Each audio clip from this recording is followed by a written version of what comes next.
دیا اپنے حسین کو وہ گلے تر بنا دیا جس نے مشام دین کو معطر بنا دیا نوری بنایا نار سے اس کو نکال قطرے کو ایک دام میں سمندر بنا دیا یہ ہے طفیل خدمت آل رسول کا ارے بگڑا ہوا تھا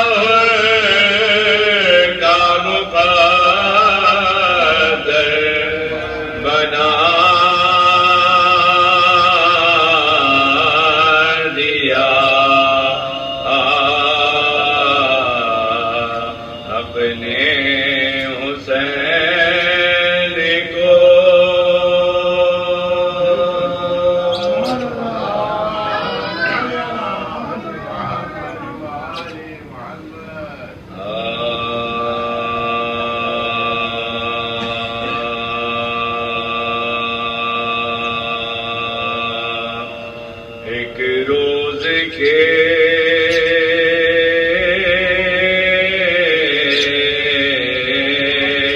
رستے میں جو شیریں کا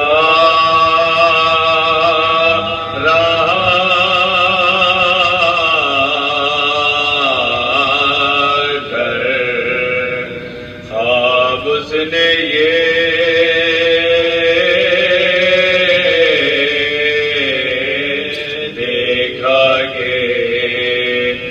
حسین آئے ہیں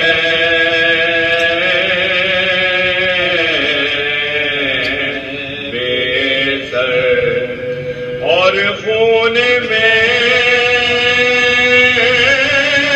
ڈوبے ہیں کھڑے صحن کے اندر کہتے ہیں کہ کل آؤں گا گھر تیرے مقرر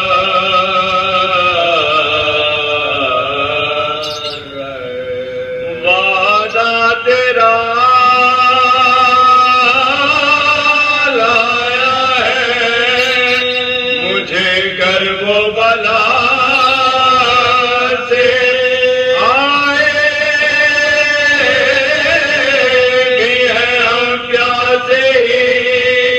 جائیں گے بھی پیاسے آئے بھی ہیں ہم پیاسے ایک بات میں کہتا ہوں نہ تم دل سے بھلانا بچے میرے پیاسے ہیں انہیں پانی ملا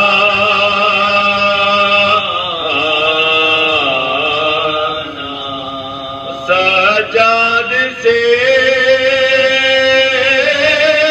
کہنا کہ نہ تم غصے میں آنا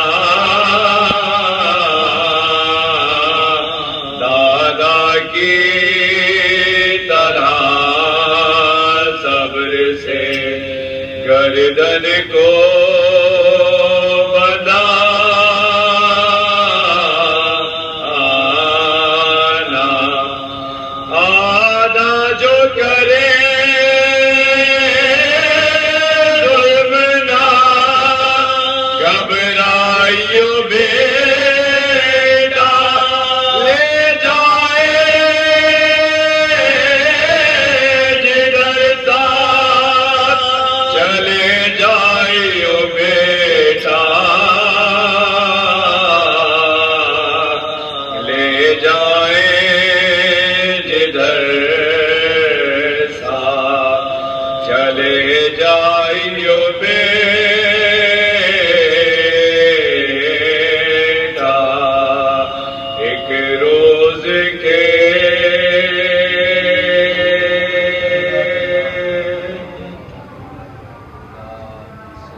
جب گل چراغ تربتے خیر الورا ہوا زہرا کا لال جگتے جگ پر فدا ہوا سجدے میں سر مانگتا تن سے جدا ہوا فریاد جبرائیل سے محشر بپا ہوا بول پڑ گیا کہ بھائی سے ہم شیر چھوڑ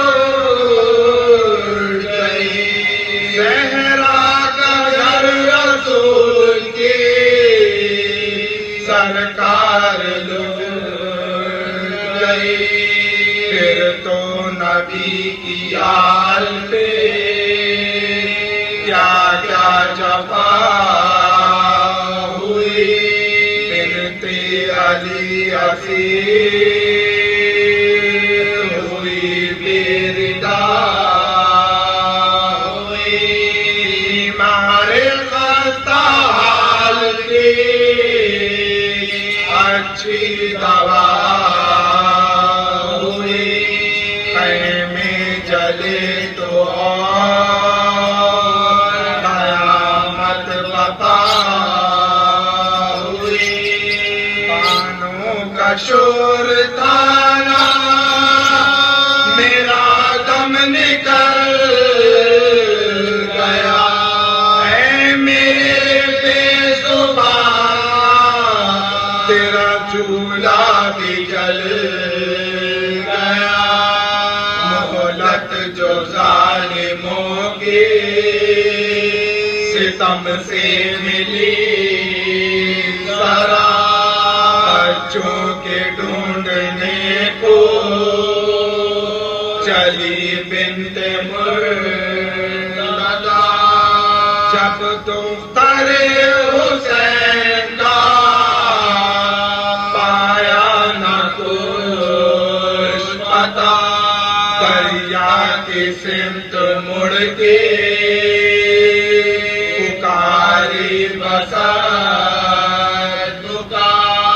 فاخر پہ اور تازہ مصیبت گزر گئی عباس کچھ خبر ہے سکینہ کدھر گئی یہ کہہ کے قتل گاہ میں محوی پکار گئی سوئی نشیب دختر خیر النساء گئی کانوں میں ایک یتیم کی آواز آ گئی دیکھا وہ حال کا گئی تھر تھرا گئی ایک بچی ایک لاش پہ قربان ہوتی ہے منہ سے نہ بولنے کا گلا کر کے روتی ہے زینب قریب جا کے پکاری والدہ ہائے ہائے تو کس غریب کی کرتی ہے میں تلا کے وہ پکاری بار بار ان کی ہی نور عین ہو ان کی ہی گل رو کر یہ کہہ رہی ہو شہ کائنات بابا میرے چچا کو بلا دو قرآن سے اس نے کہا یہی میرے بابا ہے میں فدا میں دشت میں پکارتی پھرتی تھی جا بجا بابا کدھر ہے کوئی بتا دو مجھے ذرا اس لاش نے پکارا کہ بیٹی ادھر کو آ اس کو میری فغا سے اذیت بڑے ہوئی میں پیٹنے لگی تو یہ لاش کچھ کھڑی ہوئی اس کو میری فغا سے اذیت بڑے ہوئی میں پیٹنے لگی تو یہ لاش اٹھ کھڑی ہوئی جب گل چراغ تربت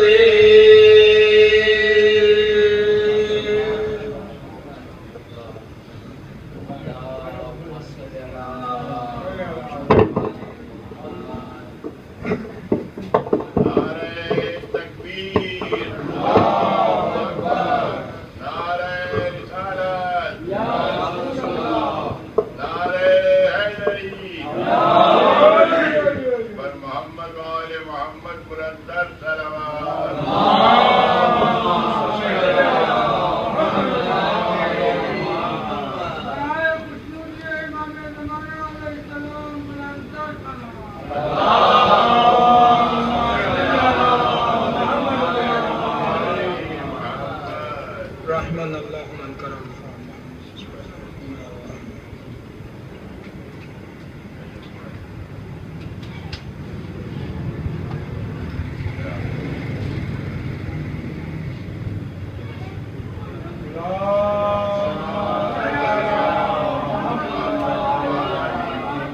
اعوذ باللہ من الشیطان الرجیم بسم اللہ الرحمن الرحیم الحمد للہ رب العالمین والصلاة والسلام علی اشرف الانبیاء والمرسلین وخاتم نبینا ومولانا بالقاسم محمد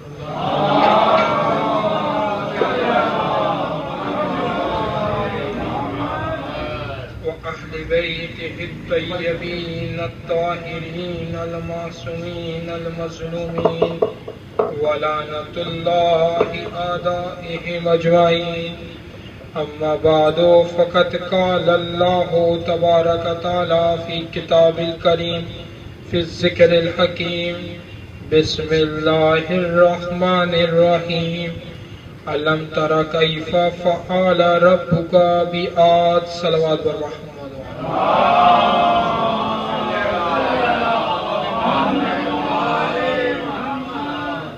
عزیزان محترم بزرگان دین پروردگار عالم نے اس دنیا میں 1,24,000 انبیاء اس دنیا میں بھیجے اور صلوات بر محمد و آل محمد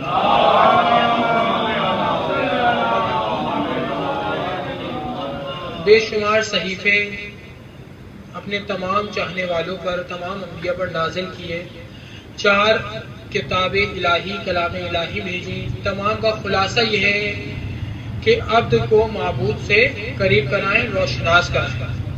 عزیزان محترم، پروردگار عالم نے قرآن مجید میں بہت سی قوموں کا تذکرہ کیا، بہت سی ظالم قوموں کا تذکرہ کیا اور بہت سے ظالم حکمرانوں کا تذکرہ کیا۔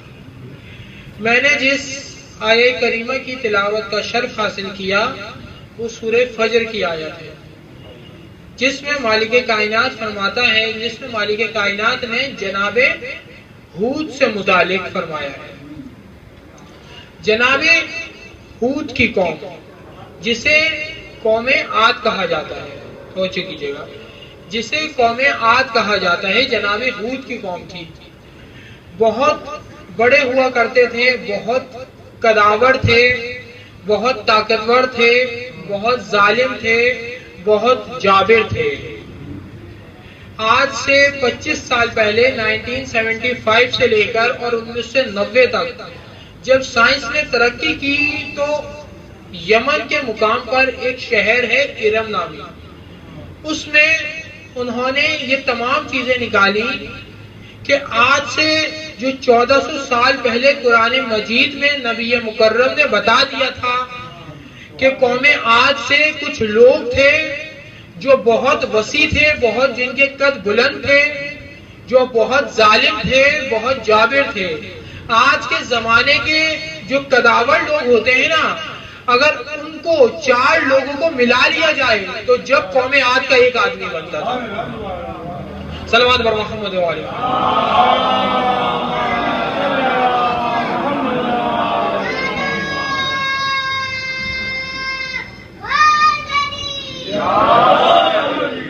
جب قوم عاد کا ایک آدمی بنتا تھا، جب جناب ہود اپنی قوم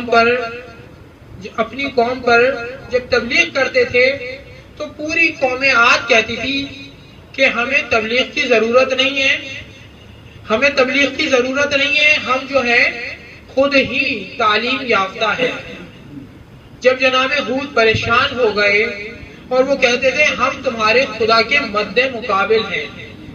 عزیزان محترم، پروردگار عالم نے تمام ظالم قوموں کو، تمام ظالم حکمرانوں کو چھوٹی چھوٹی چیزوں سے واصل جہنم کیا ہے۔ توجہ کیجیے گا، تمام جتنے بھی ظالم قومیں تھیں نا، جس نے بھی خدائیت کا دعویٰ کیا اس کو بڑی چیزوں سے نہیں فنار کیا بلکہ چھوٹی چھوٹی چیزوں سے واصل جہنم کیا ہے۔ ان تمام یہ خمسہ مجالس جس سے جو آپ لوگوں کی سماعتوں کی نظر کر رہا ہوں، میں اپنی کچھ بیانیاں آپ لوگوں کی سماعتوں کی نظر کروں گا۔ اگر کوئی تکلیف آپ لوگوں کو مجھ سے پہنچے تو میں معذرت کا خاصدار ہوں۔ صلوات بر محمد علیہ۔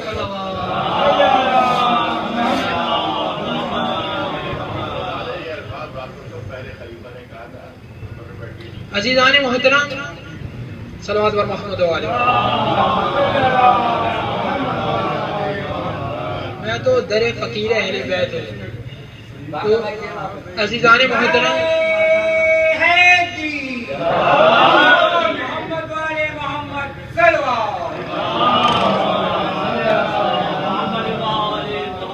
عزیزان محترم، ان 5 دنوں میں چاہوں گا کہ انبیاء کی زندگی کو تو بیان نہیں کر سکتا، لیکن انبیاء کی زندگی سے آپ لوگوں کو روشناس ضرور کرا دوں کہ انبیاء نے اپنی زندگی اس دنیا میں آ کر، ولی اللہ نے اپنی زندگی اس دنیا میں آ کر کس طرح گزاری ہے، کتنی مصیبتوں میں گزاری ہے۔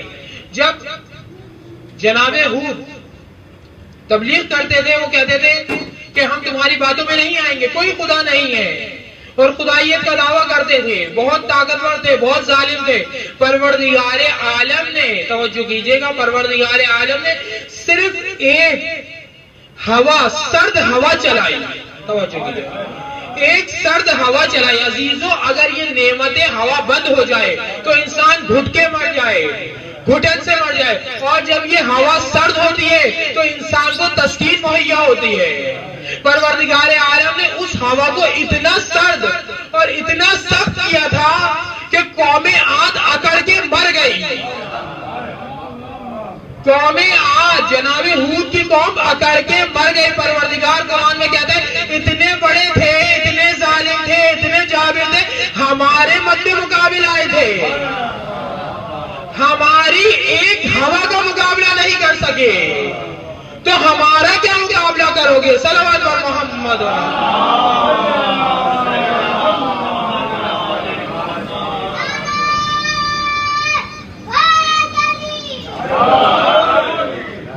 ہماری ایک ہوا کا مقابلہ نہیں کر سکے. عزیزان محترم, پروردگار عالم نے ان کو ہوا سے واصل و جہنم کیا, ریت کے مکان بناتے تھے, ان ریت کے مکانوں پر, ان ریت کے مکانوں کو اس قوم عاد کے اوپر ڈال دیا تاکہ اس سے وہ دفن ہو جائے, اور اس کے بعد دنیا ترقی کرتی رہی.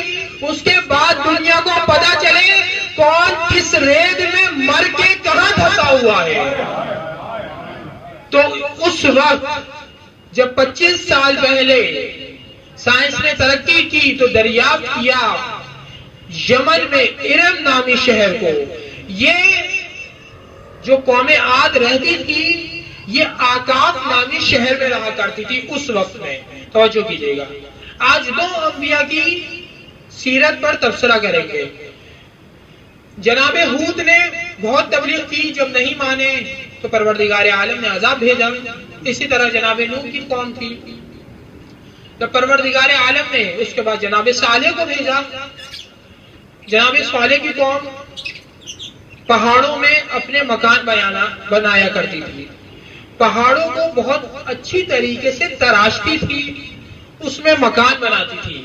تو جناب صالح جب تبلیغ کرتے تھے کہتے تھے کسی ناحق کا خون مت بہاؤ, پروردگار عذاب دے گا. قوم سمود جناب صالح کی قوم ہے. قوم سمود کہتی تھی ہم پر عذاب نہیں آ سکتا, ہم پہاڑوں پر چلے جائیں گے, اور پہاڑوں تک عذاب نہیں پہنچ سکتا. عزیزان محترم توجہ کیجیے گا, پہاڑوں تک عذاب نہیں پہنچ سکتا. بہت خوبصورت سے گھر بناتی تھی پہاڑوں پر, پہاڑوں تک عذاب نہیں پہنچ سکتا. پروردگار عالم کی بارگاہ میں جناب صالح نے دستے عزت جوڑے, پروردگار قوم سمود نہیں مانتی, کوئی معجزہ عنایت فرما دے, معجزہ عطا کر دے. تو پروردگار عالم نے کہا صالح ٹھہرو, ہم تمہیں معجزہ دیتے ہیں, معجزہ دیتے ہیں. پہاڑ کے ٹکڑے ہوئے ایک اونٹنی برآمد ہوئی. توجہ کیجیے گا, ایک اونٹنی برآمد ہوئی. تمام مقررین نے لکھا کہ اس اونٹنی کے ساتھ اس کا ایک فصیل بھی آیا, اس کا ایک بچہ بھی آیا. عزیزان محترم, میں یہاں روک کر ایک جملہ کہتا ہوں, قرآن مجید میں یہ معجزہ موجود ہے. تمام قاریان قرآن جب قرآن پڑھتے ہیں تو اس معجزے کو تو مان لیتے ہیں. اگر جناب صالح کی اونٹنی پہاڑ کو شک کر کے نکل آئے تو تمام عالم اسلام کے مسلمان مان لیتے ہیں. اگر ہم امیر المومنین کا معجزہ بیان کریں کہ اسی پہاڑ سے 40 اونٹ نکلے تھے,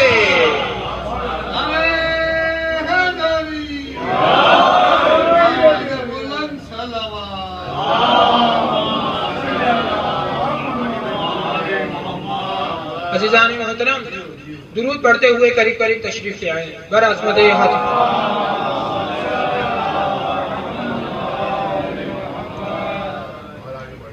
عزیزان محترم, جناب صالح کی قوم سمود تھی. تو جب اونٹنی آئی جناب صالح نے کہا ایک دن کنویں سے پانی یہ پوری قوم پیے گی, میری رعایا پیے گی, اور ایک دن اونٹنی پیے گی. ایسے ہی ہوا کرتا تھا, ایک دن اونٹنی پیتی تھی, ایک دن پوری قوم پیتی تھی.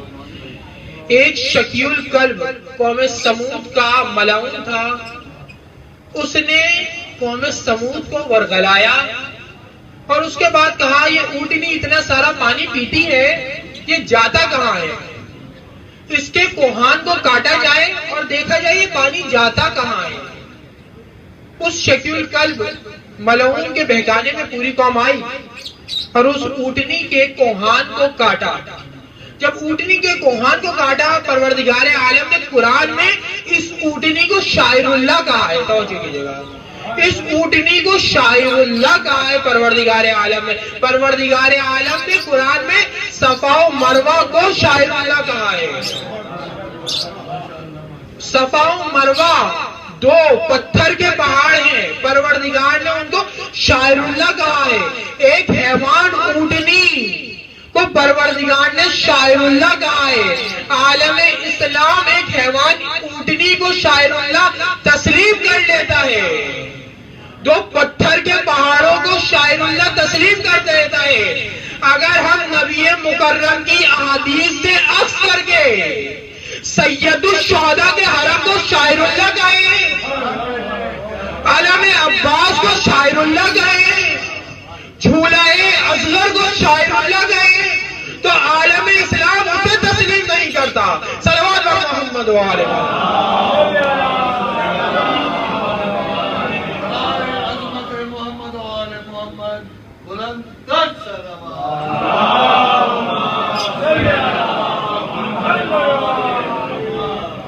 عزیزان محترم, جب قوم سمود نے وہ کوہان کاٹا تو وہ اونٹنی جو شاعر اللہ تھی وہ اس دنیا سے چلی گئی, یعنی شہید ہو گئی. کیونکہ شاعر اللہ تھی تو شہید ہو گئی. جب شہید ہو گئی, چلی گئی اس دنیا سے, تو وہ جو اونٹنی کا بچہ تھا, توجہ کیجیے گا, اونٹنی کا جو بچہ تھا وہ پہاڑ پہ گیا. پہاڑ پر جانے کے بعد اس نے اپنا منہ آسمان کی طرف کیا اور کہا, پروردگارا تو گواہ رہی ہو کہ اس نے میری ماں مظلوم تھی, اس قوم نے میری ماں کو ذبح کیا, شہید کیا. پروردگارا اس قوم پر عذاب نازل فرما, میں تجھ سے بددعا کرنے آیا. تمام مفسرین نے لکھا جیسے ہی بددعا کی اس وقت عذاب نازل ہوا اور قوم سمود واصل جہنم ہو گئی.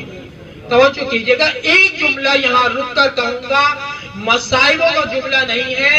عزیزان محترم, اگر ایک اونٹنی کا بچہ شاعر اللہ یہ دعا کر دے تو قوم سمود واصل جہنم ہو جاتی ہے.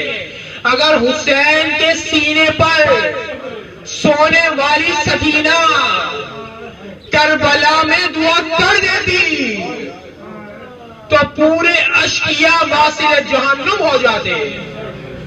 عزیزان محترم, جو شاعر اللہ کا بچہ تھا یہ تو خود شاعر اللہ ہے, یہ تو خود خدا کی نشانیاں ہیں.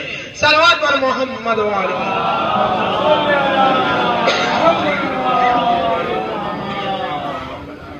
اور عزیزان محترم, پروردگار عالم نے سورہ بقرہ میں فرمایا ہے, بلکہ سورہ بقرہ کو چھوڑ کر سورہ آل عمران کی 66 آیت میں پروردگار عالم فرماتا ہے, جسے ہم آیہ مباحثہ بھی کہتے ہیں. فرماتا ہے وَأَنفُسَنَا وَأَنفُسَكُمْ. توجہ کیجیے گا عزیزان محترم, پروردگار عالم کے لیے پروردگار عالم نے نبی مکرم کے لیے فرمایا ہے سورہ بقرہ میں کہ اے نبی, ہم نے تمام قوموں کو, تمام نبیوں کو ان کی قوموں پر گواہ بنایا, اور اے حبیب ہم نے آپ کو تمام نبیوں پر گواہ بنا دیا. ہم نے آپ کو تمام نبیوں پر گواہ بنا دیا. قرآن میں ایک مقام پر پروردگار نے فرمایا اے حبیب, کیا آپ نے دیکھا نہیں کہ آپ کے پروردگار نے ان کے ساتھ کیا سلوک کیا؟ کیا آپ نے دیکھا نہیں؟ پروردگار کا یہ جملہ بتا رہا ہے جب کچھ موجود نہیں تھا اس وقت نبی مکرم موجود تھے. کیا آپ نے نہیں دیکھا؟ تو عزیزان محترم, اب جو وسیع رسول ہوگا, وزیر رسول ہوگا, اس کے لیے بھی یہ تمام نشانیاں ہوں گی. قرآن سے دلیل دے رہا ہوں. جب سورہ آل عمران کی 67ویں آیت میں مالک کائنات نے فرمایا جب پہلے بیت رسول مباہلے کے لیے گئے تو نبی مکرم ایک شخص کو نفس رسول بنا کر لے کے گئے ہیں. توجہ کیجیے گا, ایک شخص کو نفس رسول بنا کے لے کے گئے ہیں. علماء سے سنا ہے میں نے کہ جب آپ عربی ممالک میں جائیں اور کوئی شے پوچھے تو بتاتے ہیں, آپ نے پوچھا اس شے کی کیا قیمت ہے, دکاندار نے کہا 10 درہم کی ہے, 10 دینار کی ہے.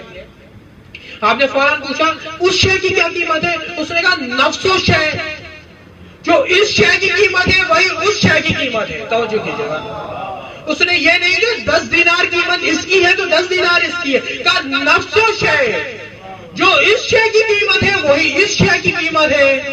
عزیزان محترم, پروردگار کہہ رہے ہیں علی ابن ابی طالب نفس رسول ہے.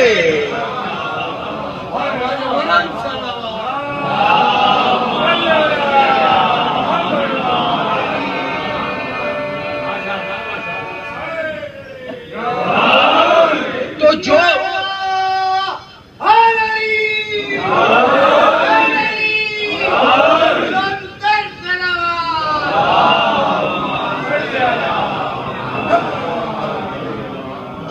چیزیں نبی مکرم کے لیے حاضر ہیں, نشانیاں ہیں نبی مکرم کے لیے, وہی چیزیں علی ابن ابی طالب کی نشانیاں ہیں. نبی شاہد تمام انبیاء پر تو علی بھی شاہد.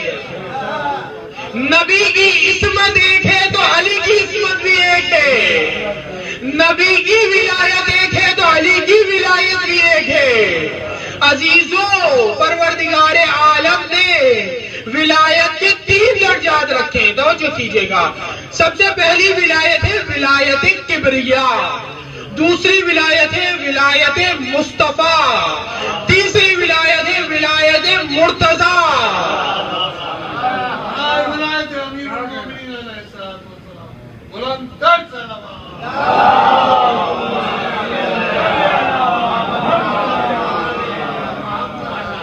عزیزان محترم, اب پروردگار عالم نے اس سب سے آخر میں ولایت مرتضیٰ کیوں رکھی, اس کی وجہ کیا تھی؟ اس کی وجہ یہ ہے کہ کلمے میں بھی پروردگار عالم نے علی ولی اللہ سب سے آخر میں رکھا. جب پوچھنے والے نے پوچھا, کہا پہلے میرے نام لے کر میرے نام سے زبان پاک ہو جائے, اس کے بعد میرے محبوب کا نام لیا جائے. جب محبوب کا نام لینے کے بعد اتنی بصیرت آ جائے تو اس کے بعد علی مرتضیٰ کا نام لیا جائے. یہاں الٹا ہوا, پہلے علی مرتضیٰ کی ولایت کو مانو, اس کے بعد نبی مکرم کی ولایت کو مانو, پھر آخر میں اللہ کی ولایت کبریاء پر ایمان لاؤ. اس کی وجہ یہ ہے کہ تم علی کی ولایت میں ہی پہچان جاؤ گے کہ تم ولایت کے قابل ہو بھی یا نہیں ہو.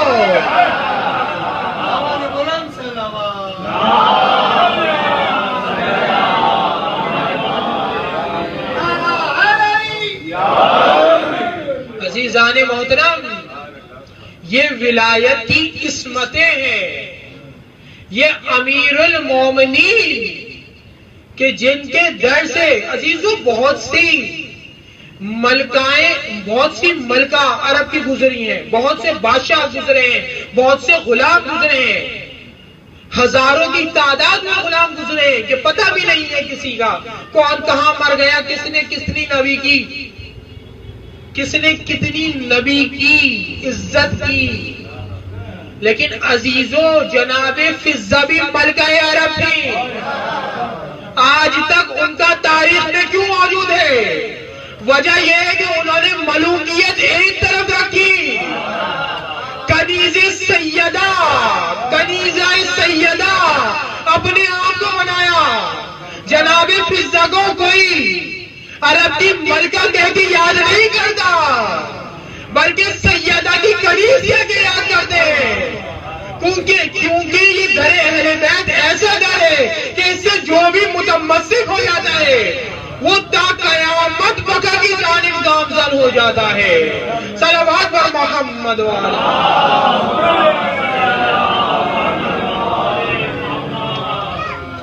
عزیزان محترم، آج خمسہ مجالس کی پہلی مجلس ہے اور میں کوشش کروں گا کہ انبیاء کی زندگی کو یہاں سے روشناس کراؤں کہ انبیاء نے کس طرح زندگیاں گزاری ہیں۔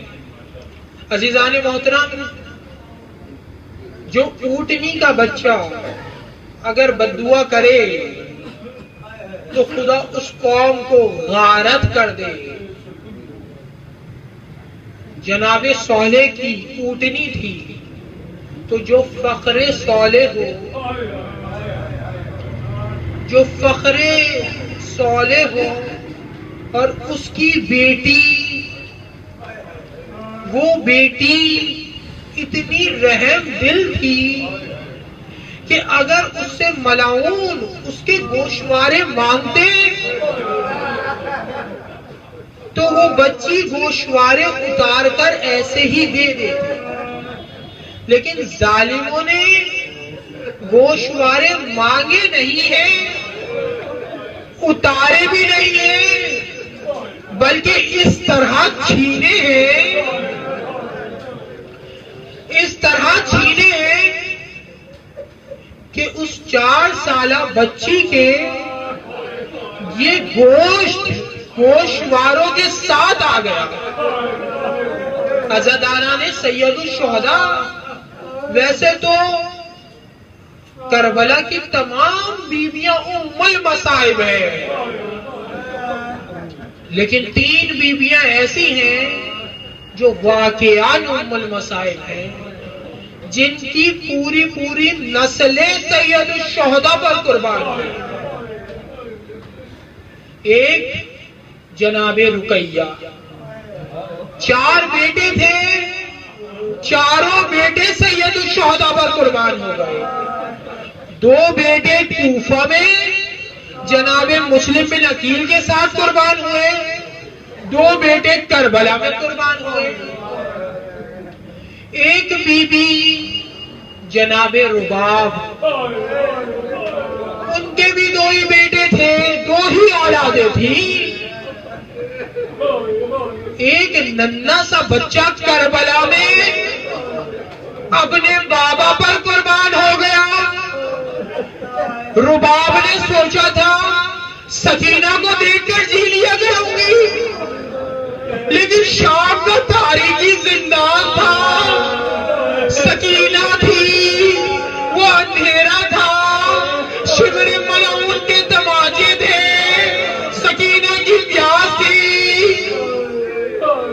وہ پرندے تھے جو صبح کو جاتے تھے، شام کو جب لوٹتے تھے، سکینہ پوچھتی تھی سید سجاد سے یہ پرندے کہاں جا رہے ہیں؟ سید سجاد کہتے تھے بہن سکینہ یہ اپنے گھروں کو جا رہے ہیں۔ سکینہ طرف سے کہتی تھی بھیا ہم اپنے گھروں کو کب جائیں گے؟ اور تیسری بیوی وہ ام المصائب ہے، وہ ام المصائب بیوی کہ جس کے 2 بچے تھے، ان بچوں کا نام اون و محمد تھا۔ کربلا میں جب ان بچوں کی لاشیں آئے نا تو زینب کبریٰ نے ان کا ماتم نہیں کیا۔ بس عزاداران مظلوم کربلا 2 جملے اور سن لیجئے۔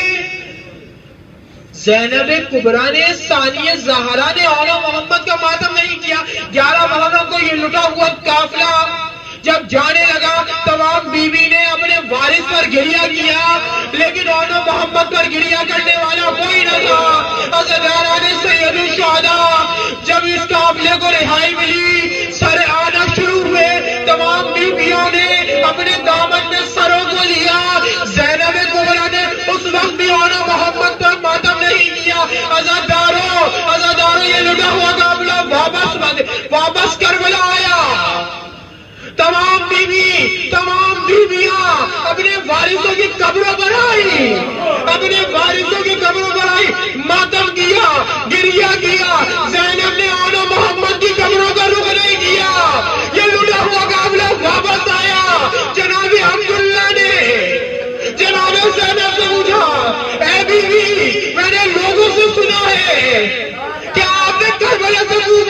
کوفہ سے شام تک ہمارے بچوں پر گریہ نہیں کیا. کہا آپ نے بالکل صحیح سنا ہے, میں نے گریہ نہیں کیا آل محمد پر. جناب عبداللہ کہتے بی بی کیا میں پوچھ سکتا ہوں ہمارے بچے تھے آپ نے گریہ کیوں نہیں کیا؟ جناب زینب کہتی ہے عبداللہ مجھے اپنے بھائی سے شرم آتی تھی, کہیں میرا بھائی یہ نہ سوچے میری بہن کی پوری نسل مجھ پر برباد ہو گئی. عزاداران سید الشہداء جناب عبداللہ نے سید سجاد سے کہا اپنی پھوپھی سے کہیے کہ بہت دن گزر گئے ہیں, اب گھر واپس تشریف لے آئے, گھر واپس تشریف لے آئے. روایت کے جملے میں مفسرین نے کہا زینب بنت علی جب حسین کے گھر سے اپنے گھر کی جانب روانہ ہوئی تو زینب کا دل گھبرانے لگا. ماں تھی, ماں اپنا جوش مارنے لگی, اپنے گھر میں وارد ہوئی تو ننھے مسلموں کو دیکھا, زینب سے نعرہ آ گیا, کربلا کا رخ کیا, اے آل محمد مجھے معاف کر دینا, میں نے کربلا میں گریہ نہیں کیا, کوفہ میں گریہ نہیں کیا, شام میں گریہ نہیں کیا. اے آل محمد میں تمہارے ماموں سے ڈرتی تھی کہیں وہ شکار. علی لعنت اللہ القوم الظالمین. ماتم حسین.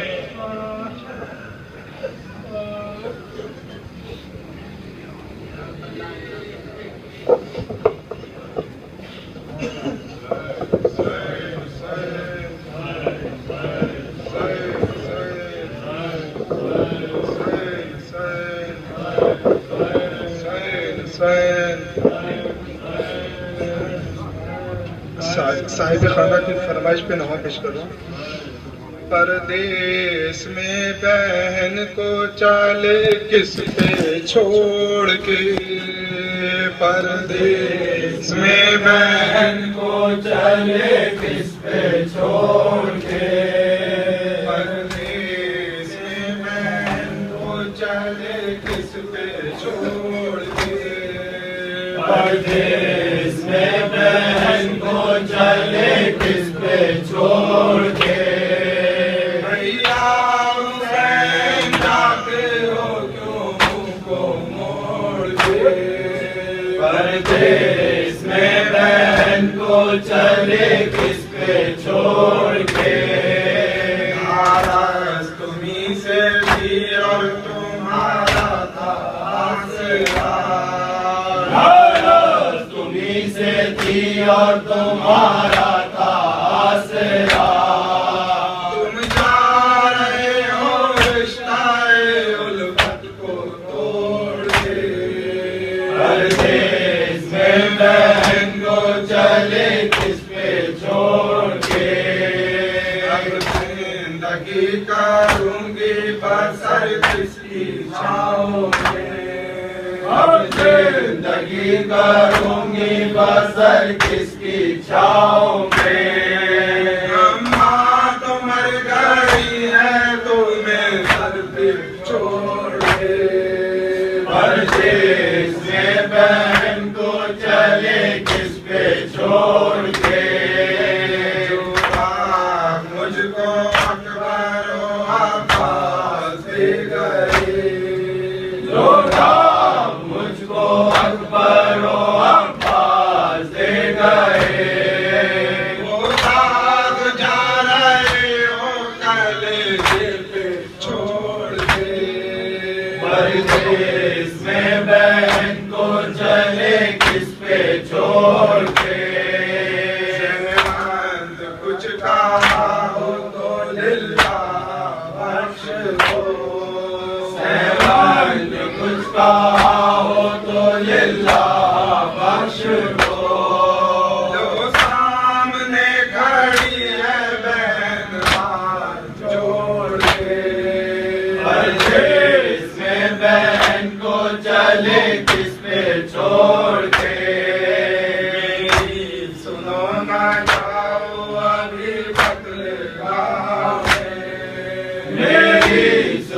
نہ جاؤ ابھی قتل گاہ میں، دشمن کھڑے ہیں اپنی سیناؤں کو جوڑ کے، ہر دیس میں بہن کو چلے کس پہ چھوڑ کے، بھیا حسین جاتے ہو کیوں منہ کو موڑ کے، ہر دیس